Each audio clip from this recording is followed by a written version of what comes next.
The Singareni కోలరీస్ company limited ఆధ్వర్యంలో వన మహోత్సవ కార్యక్రమానికి వచ్చి ఆజీవన్ మెగా ప్లాంటేషన్ ప్రోగ్రాంలో పాల్గొన్న సి&ఎండి ఎన్ బాలరాం, ఐఆర్ఎస్ మరియు స్థానిక ఎమ్మెల్యే మక్కన్ సింగ్ మరియు ఐఎన్టీయూసీ నాయకులు తదితర అధికారులు ఈ కార్యక్రమంలో పాల్గొన్నారు.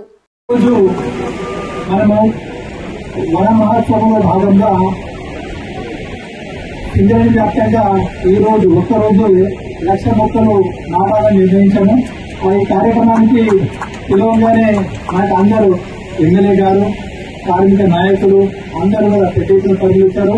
సో 6 జిల్లాల్లో కూడా మనకి అటు ఖమ్మం, భద్రాద్రి కొత్తగూడెం, భూపాలపల్లి, ఇటు మీకు పెద్దపల్లి, మంచిర్యాల, ఆసిఫాబాద్ అన్ని సింగరేణిలో 1,00,000 మొక్కలు నాటుతున్నాము. అండ్ మొక్కలు పడాలంటే అందరికీ తెలిసిందే, మొక్కలు లేని మానవుడు లేడు. Nature is protected, so we are protected. మనం కనుక ఈ ప్రకృతిని కాపాడుకుంటూనే మనల్ని మనము కాపాడుకున్న వాళ్ళమైతాము. ప్రకృతిలో కొంచెమైన అసమతుల్యత కనుక ఏర్పడితే అనేక వైపరీత్యాలు జరుగుతాయి. అలాంటివి ఏమంటే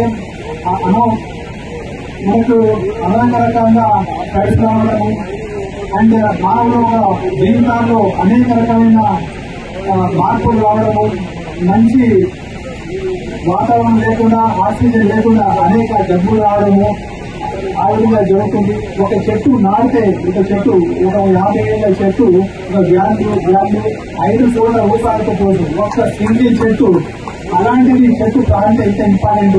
చెట్టు పెరిగినప్పటి నుంచి మనకు మంచి స్వచ్ఛమైన గాలి ఇవ్వడము అండ్ వాటి రాల్చే ఆకులు కూడా మనకు ఎరువుగా ఉపయోగపడము, అటు కట్టె రూపంలో, ఫర్నిచర్ రూపంలో ఈ ప్రకృతిని కాపాడంలో చెట్టు యొక్క ప్రాథమిక చెప్పలేంది. అది ఏం valuable to the society and good. నాటే మొక్కలు, ఈరోజు నాటే మొక్కల యొక్క గాలి ఈ ఒక్క ప్రాంతం కాకుండా దీనికి ప్రపంచవ్యాప్తంగా దీనికి బాధలు లేవు. జిల్లాకి బాగా ఉండొచ్చు, రాష్ట్రం వారికి బాగా, దేశానికి బాగా ఉండొచ్చు. కానీ ఒక స్వచ్ఛమైన గాలికి చెట్టు మొక్క నాటే పవిత్ర కార్యక్రమానికి ఎలాంటి బౌండరీస్ అవసరం లేవు.